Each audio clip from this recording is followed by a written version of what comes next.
కనిపిస్తుందా?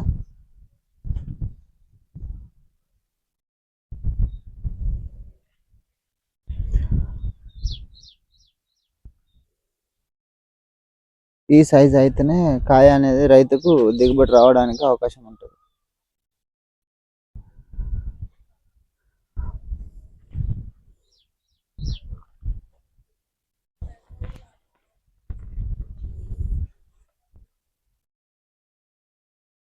ఇట్లా ఉండాలి పత్తి, ఇట్లుంటేనే బాగుంటుంది.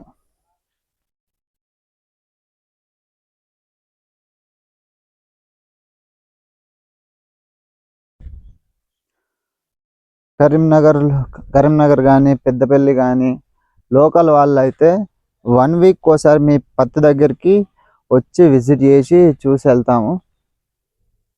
దిబ్బోస్త్ర వేసిన తర్వాత రిజల్ట్ ఎట్లుంది, రైతుకు ఎలా అనిపిస్తుంది, మొత్తం కంప్లీట్ వీడియోలు తీసి యూట్యూబ్లో పెడతాం కాబట్టి అందరికీ యూజ్ఫుల్ అవుతుందని మేము భావిస్తున్నాము. థ్యాంక్ యూ అండి.